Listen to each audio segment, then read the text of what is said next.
Hello, I'm Emily from the primary art class, and I want to talk to you today about some food for thought, as I know you're probably going to spend some of the next month planning for your provision, your art projects for next year. I specialise in advocacy and consultancy for primary schools, but I also have lots of experience teaching and leading in secondary, and I believe that what I'm going to talk to you about today is relevant for both sectors. If you are familiar with the new Ofsted framework, as I'm sure you are, you all have heard the term cultural capital, and you've probably had pre-COVID, probably had at least one meeting about it. It's a term that's been coming up again and again in how we reflect on our curricula and our provision for children in schools. So what I want to speak to you about today is a take on cultural capital. So one way of receiving and thinking about cultural capital in terms of art provision. So cultural capital is one of the things I want to talk about, but the other thing I want to think about and talk about is how we can build schemes of work into our curricula that really genuinely foster a celebration of diversity and equality in our classrooms, and hopefully that will spread out to the wider community too. Part of what I do is I sometimes design resources and schemes of work for schools, and recently I've been really thinking about primary schools and how we can vary the approach to schemes of work that we have. And I really advocate having some chances in your year-long provision for the children to genuinely think like artists. Now, the opposite of this would be, for example, when you've got 30 children and they are all producing the same or similar artwork with the same expected outcome. For example, 30 different versions of Van Gogh's Sunflowers. Now, you might be teaching really valuable skills in that scheme of work, and I definitely advocate building in time in your year-long provision for teaching of different skills. But another approach to a scheme of work, and one that I strongly advocate building in at least once or twice throughout the year, is where the children drive the learning themselves, where they are creating artwork that's inspired by their own experiences and ideas. And one of the things I've introduced to a few schools recently is this idea of a fused portrait. This term is inspired by my reading and learning about the artist Njideka Akunyili-Crosby. So if you don't know her work, then please have a look at it. It's beautiful, beautiful artworks that have an element of portraiture in them, because they almost always, I think, have people in them, but the people are not the only focus. The people are often in household or everyday settings, and there's an element of mixed media and photo transfers in her work. Now, Njideka was born in Nigeria and she currently lives and works in America. And so a lot of her work is about her cultural identity, and even this idea of a fused cultural identity. Now, you'll know from teaching, but also maybe from your personal experience and your peer groups, as I do, that we're all made up of different cultural influences from our families. Some of us have parents or grandparents who were born in different places, maybe moved several times. Myself, my family are Indo-Guyanese, so there's a strong Indian influence, but also a really strong Caribbean influence. And then I was born in London, so I consider myself a Londoner, and so there's a lot of mixed cultural identity there, as you'll have found with the children you teach, whether or not the families have moved to different countries or around different countries.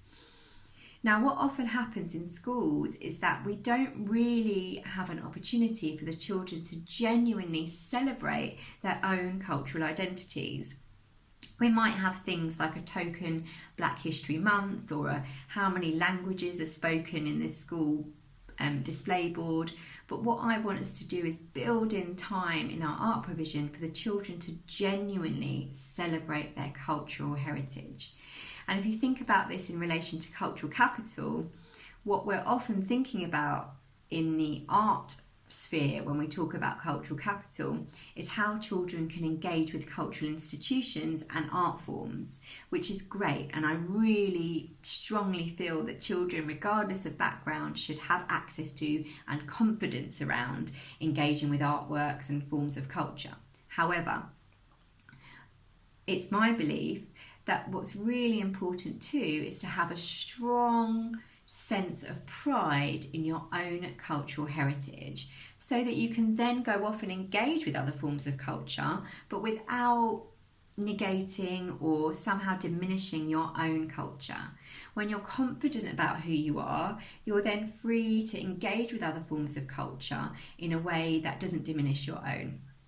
So the idea of a fused portrait is that the children reflect back on themselves and their own cultural heritage, and they can do this by, in their home lives or as homework, collecting images, maybe old family photographs, photocopying them if that's something that's available to them, or perhaps you as the teacher can help with that.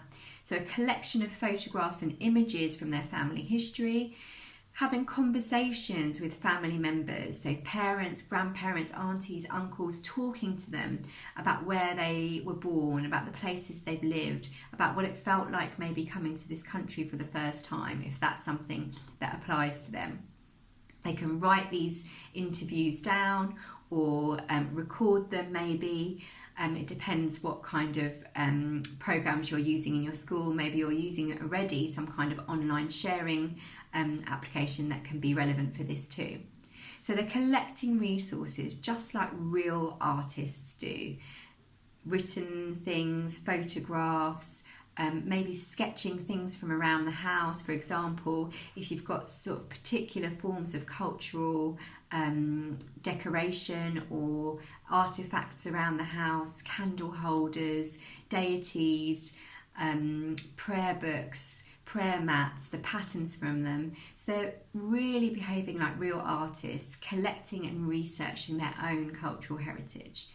Then in school they can start to bring all of these things together to create a fused portrait. The portrait might consist of a main piece, which is a drawn self or painted self-portrait, and then overlaid with these different resources. Maybe enlarging some patterns from fabrics from home, like the artist Delita Martin does with her portraits and patterns.